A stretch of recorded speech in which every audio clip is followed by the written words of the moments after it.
Hi, I'm Chris, and welcome to episode 4 of Crochet Cryss. I'm having massive computer issues. This is like the third time I've tried to film this because iMovie keeps crashing. So I'm just gonna cross my fingers at this point and hope I get through at least one version of this so I have something to post. So bear with me. If you're new here, my sister Lisa and I own a yarn store called A Knit Sheep in Mount Laurel, New Jersey. And while my podcast is not specifically about the store, there will be a lot of overlap. So I thought I would start again by showing you the progress on my off-road sweater. I finished the front. It's going to get a rib neckline to match the ribbing at the bottom, just post-stitch ribbing.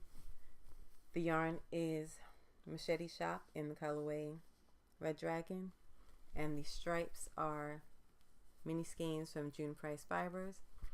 I was going to put stripes on the back, but I don't have enough of the yellow, so the back will just be solid red. I've started that. Started with 120 stitches, post-stitch ribbing at the bottom, and then the whole body will just be single crochet. So it's not going to be, the most exciting crochet I've ever done, but hopefully it will be a sweater. I just said all of this. Oh my God, I'm so frustrated. Sorry guys. But I'm a monogamous crocheter generally, so you'll probably just be hearing about off-road sweater until it's finished. I am like swatching a few things because I have some other ideas. But right now I'm just working on that sweater. The only time I double up on projects is if I'm making something for myself and something for the store at the same time. But right now the sweater is what I'm working on. Wanted to tell you that we recently had a pizza party at the store, which was way fun. It was something that I wouldn't have thought to do on my own. Shelly Martinez, who is Shelly Can on Instagram, did a prize giveaway. She makes enamel pins and notions, and she did a pizza themed giveaway. So she had a pizza pin, a pizza t-shirt, a few other things, and then she decided to throw in a pizza party at your local yarn store. And Sherelle, if you're watching, Sherelle, hi, comes to our store often, and she asked, hey, if I win this, can I have the party at your store? And then she won, and so she had the party at our store, and it was a lot of fun. We got to meet people who have been following us on Instagram, so got to meet them in person for the first time. There were like a bunch of kids there, and they all had a great time. There was one yarn husband and one young gent who were not at all into the yarn stuff, but they ended up watching Avengers Infinity War on a phone in the back of the store, and I think they had just as much fun as anyone else, although I have no idea how they were able to hear anything because we were so rambunctious that the woman who owns the pottery shop next door came over just to see what was going on. She wasn't upset or anything, but it was just more noise than we usually make in a yarn store. But we had a really good time. Lisa helped a lapsed knitter get back into the swing of things and got her started with a project. Shamika from Mika Shop, I think that's her YouTube and her Instagram, came all the way from New York. I can't believe that. It was so cool of her, and she was so nice, and she told us all about her trip to Edinburgh. She gave me some advice on YouTubing, and she was just absolutely the sweetest. And I still can't believe she drove all the way from me. I hate making long drives. I don't know if she's one of those people who just finds being behind the wheel very relaxing, but for me, I feel like that's a huge thing that she drove all the way from New York. But we had a lot of fun, and I had so much fun that I told Lisa, I think we should think about making this an annual thing. In fact, I'd like it to start like a movement, just yarn store pizza parties, because those are two things I would not have put together previously, but now they just seem so right to me. So I think like we're seriously going to start planning something for next year. I just don't know what time of year we might have it, but I would like us to do an annual a knit sheet pizza party. So hopefully that's something we'll be able to get off the ground. I'm sorry, I just did all of this. I'm probably going to talk a little bit fast because I'm just hoping to get through this before this program crashes again. The next thing I wanted to talk to you about is that I mentioned that I'm just having some trouble working from patterns now, just because I'm feeling very frustrated. The process of like having to check back with that pattern every row to make sure I'm doing it right and row counts right and all of that. I'm just not feeling that right now. And I was just talking to Judy, hi Judy, who also comes to our store regularly, and telling her that because she said when she started knitting she wasn't using patterns and she's now just getting acquainted with patterns. For me it was the opposite. I've been working with patterns for years quite happily, but I also feel like, you know, it was my goal every time I make something to make sure that I learned something about making things from that pattern. And now I really just kind of want to see what I've learned, and that's part of the reason that I'm doing this. The problem with that is that I had an extensive queue. I actually forgot some of the things that I wanted to, that I could have included in this video. I had yarn and specific projects for those yarns set aside on a shelf in my room, and the plan was to just boom, boom, boom, go down that list. And that's not going to happen right now, because even though I still like those patterns, I still like those designs, that's just not how I want to work right now. So I thought I would go over some of my currently abandoned projects and orphans yarns, because my goal is to, over the next few months, figure out projects that I want to use these yarns for. So we will start with this one. The only reason I'm starting with this is because out of everything, this is the only one that might still end up being the thing it was meant to be. So this is Lorna's Laces Set in Palladium. This is a new yarn they came out with last year. It's fingering weight, and as you can see, it's got some sparkles in it. And this color is called Morganite, and it's 63% superwash merino, 20% silk, 15 nylon, and 2% silver, 420 yards. And then this is from a British company. That's called Fiber Spates, and this is their Fairy Wings yarn, also fingering weight. And this is it feels beautiful. It is 69% mulberry silk, 22% mohair, 9% nylon, and these two together, which I think look amazing, were going to be the Bumps in the Road shawl by Rachie Newen, and they might still be, just because I might make that as a sample for the store. We don't have samples for either of these yarns in the store just yet, so I will only do pattern projects for store samples, and so this may still be a Bumps in the Road shawl unless something else occurs to me. So this is Cusco Cashmere from Plymouth. This is 40% baby alpaca, 40% mulberry silk, 20% cashmere, and it feels just as divine as you might imagine. And these three colors together were going to be a Hotel of Bees. Hotel of Bees, you probably know, took YouTube by storm last year, and specifically because it got so popular, I saw so many different versions of it. I was just like, no. But after all of the fervor died down, I really looked at it for the first time, and I was like, you know what, that really is a very pretty design. So I bought the pattern, and I was planning to make it with this yarn, but especially something like Hotel of Bees, I would have to reference the pattern every step for that design. And like I said, that's just not how I want to work right now. So, but I definitely want to use this yarn, and I think I have enough of it. We don't have it in the store yet. We will probably get some of this in the fall. So I will make something for myself now, and then whatever's left, I'll make up some sort of sample for the store when we do get this yarn in, because this can't go unused. You know, you have your stash and all of those yarns are just sitting there and you don't know what they're going to be yet. So every time you can take something out of your stash and say, yes, you now have a purpose, that's great. But I had done that. I had all these yarns that had a purpose, and now they're lost. And I want to make sure that I address that. I want to make sure that these yarns specifically, I figure out something to do with them. This is Vanna's Glamour by Lion Brand. This is acrylic, 96% acrylic, 4% metallic polyester. Again, I love sparkly yarns.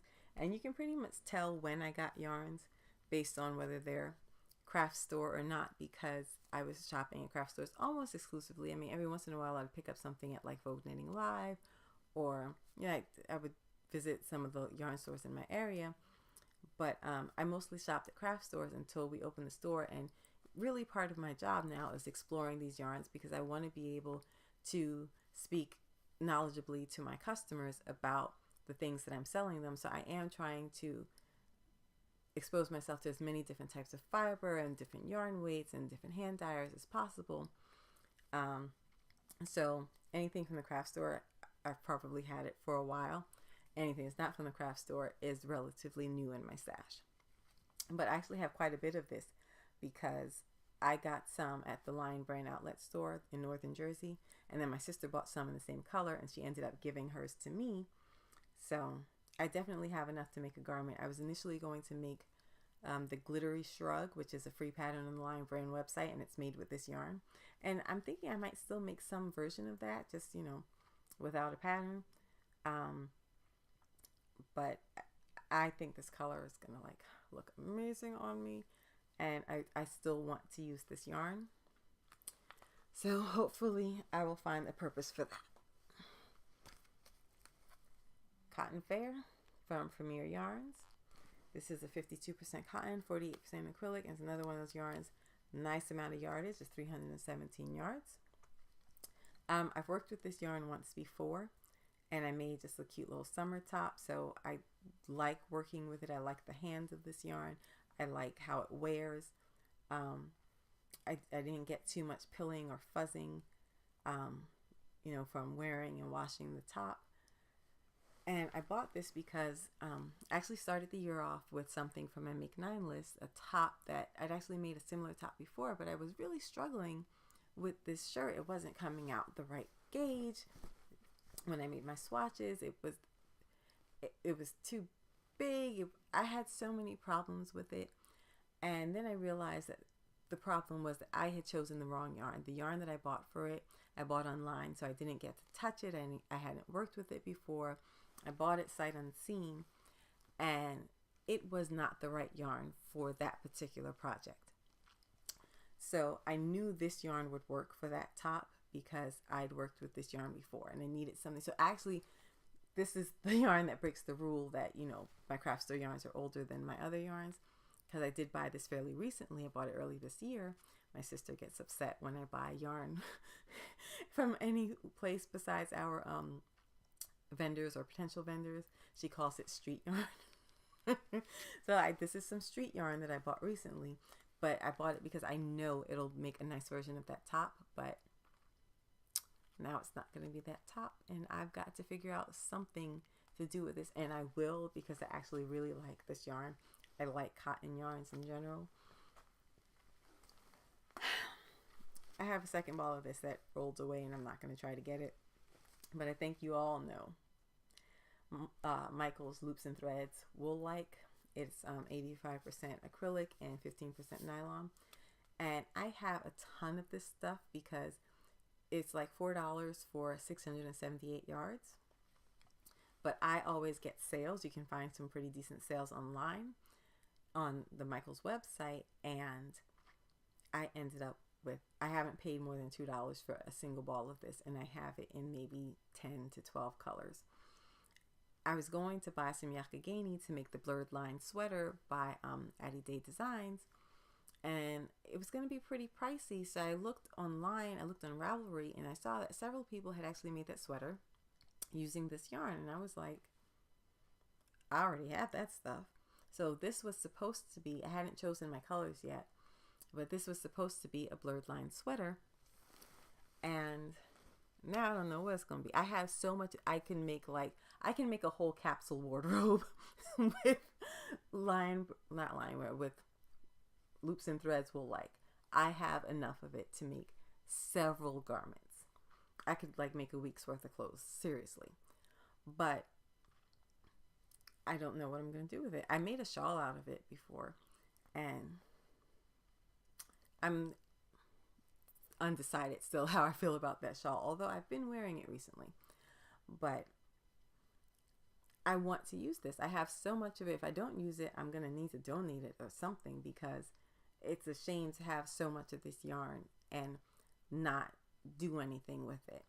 But I don't even have any ideas for this as of right now.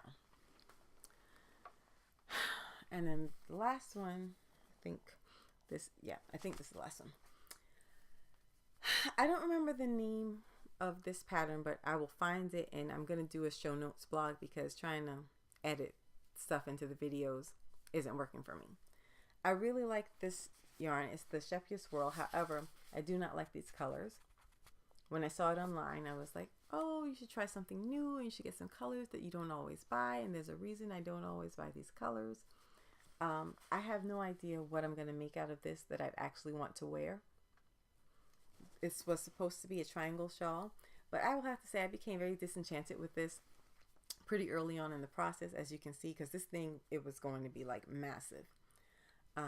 It has bobbles. Don't like bobbles, and there's like many more bobbles to be made.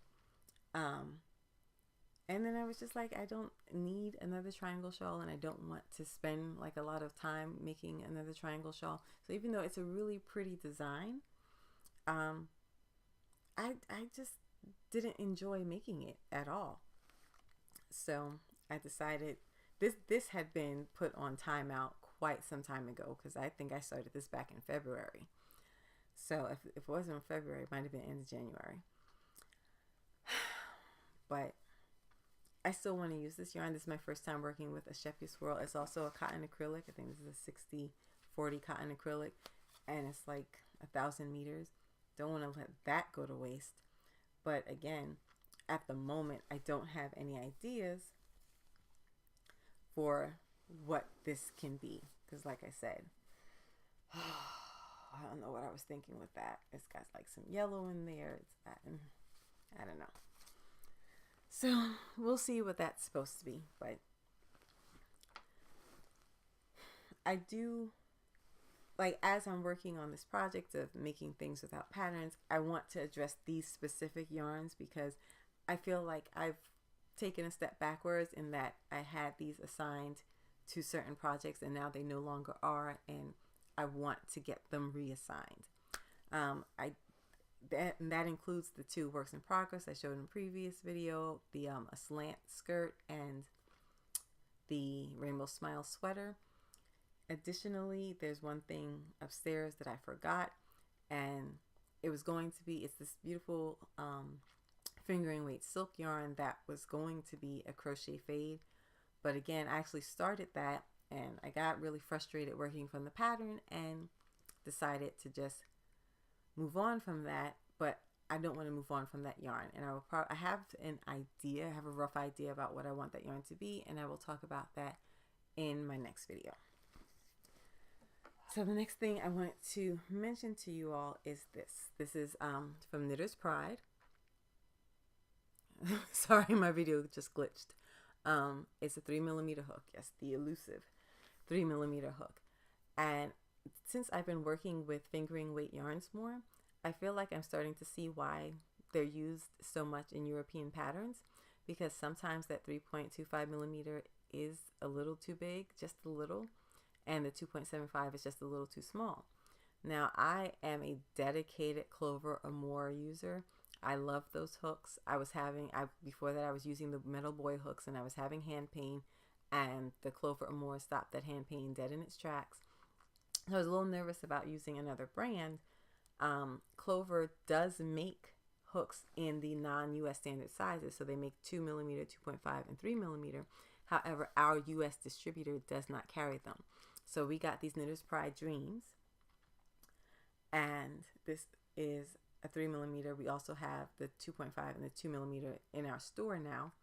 I know one of the patterns in the last issue of Pom Pom required these oddball hook sizes. I think it required maybe a 2.5mm.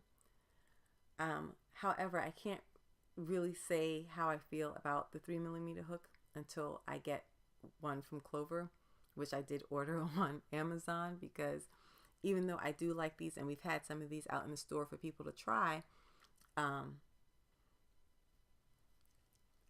really committed to my hook. So I've been playing around with this one a little bit, and it's not bad. I mean, I would recommend it if you're not as like wedded to a single hook as I am, but I'm waiting for my Clover Amore 3mm to come in the mail. So as I have been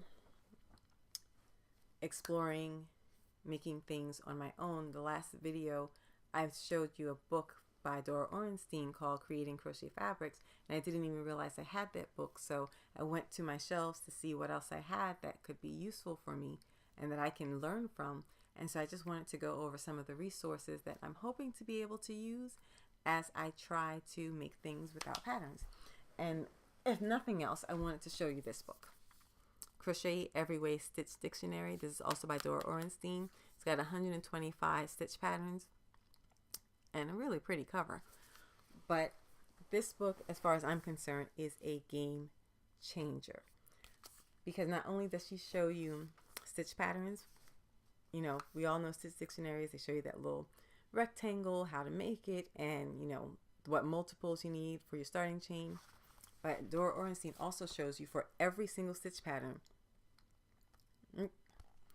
how to increase and decrease in the stitch pattern.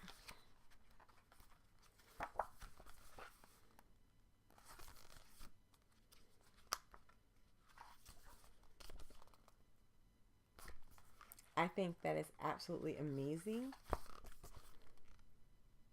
and absolutely brilliant. And I think if you are a designer already, or if you're an aspiring designer, you need this. Like, I feel like we all need this book, and I can't believe, I don't even know how she came up with this idea, but it's freaking brilliant. And so I'm still like playing it safe and just doing everything in single crochet, but I'm hoping to get past that point at some point, and I feel like that book is going to be a huge help. So this is the Complete Crochet Course by Shannon and Jason Mullet-Bowlesby. I love Shannon Mullet-Bowlesby. I recently got my mom hooked on him. She's been watching his videos on Craftsy/Blueprint. And this is a really great beginner-friendly book, but there's still things in here for me to learn. I still haven't done corner to corner, mostly because I couldn't see using corner to corner for garments. I have since seen a couple of really cute garments that do use corner to corner, but things like that I think are just going to be incredibly helpful. He shows you 3 different techniques for color work. He shows you chainless starting stitches. I mean, this book is very, very comprehensive, but like I said, still very beginner friendly. So I will probably be getting, as a matter of fact, I bought a copy of this and my mom took it and I haven't seen it since, so I had to go buy my own copy. And it was totally worth it because, you know, Shannon Mullet-Bowlesby is my personal non-denominational crochet deity. So I basically try to buy anything he sells. Now this book is not as beginner friendly. It's 350 Crochet Tips, Techniques, and Trade Secrets by Jan Eaton. I think it's originally from 2007, but it was updated in 2017. Now this covers a lot. So you've got like filet crochet. It does some color work, adding buttons. However, everything in here is kind of like a wham bam thank you ma'am. It's very short, very brief. So this is like a good reference, like, oh, I forgot how to do this, so I just need to know this one thing. This does not cover a lot of detail at all, but it is good for answering quick questions. So it is not as beginner friendly as Shannon Mullet-Bowlesby's book, but I think the two together are probably going to get you quite far. This is, again, Dora Orenstein is just killing it.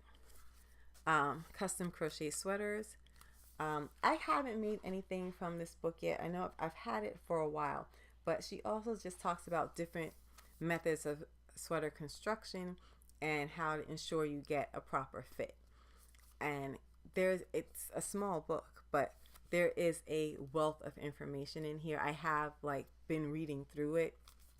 I've been reading it for the articles, but I haven't really worked from the book yet, but I'm hoping to do so in the near future because I really want to focus on making sweaters and making sweaters that I know I like and I'm actually going to wear often.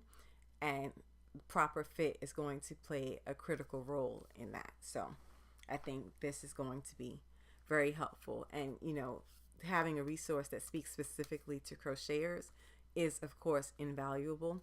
I feel like there's an assumption that knitters are making garments, and that same assumption does not apply to crocheters. So for me, at least, it's been harder to find resources that talk about designing and making garments for crocheters.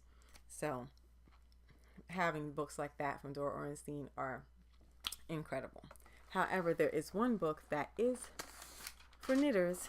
Well, it was published for knitters, but I think a lot of people can make use of it. And 6,000 Plus Pullover Possibilities by Melissa Leitman. And I actually didn't even realize this was written by Melissa Leitman because I know her as a crochet designer. I've made actually a couple of her designs. But I think the one thing, I'm going to tell you how to customize sweaters, how to choose the body shape, the neckline, the sleeves. But what I think I will get the most use out of in this book is, if I can find, schematics. Not only schematics, but telling me, you know, approximate inches for each size and like the relative proportions of like the sleeve length to the body and the neck and all of that. I think that's going to be helpful for me, even though this book isn't speaking specifically to crocheters. So I have, again, this is another book that I haven't worked with yet, but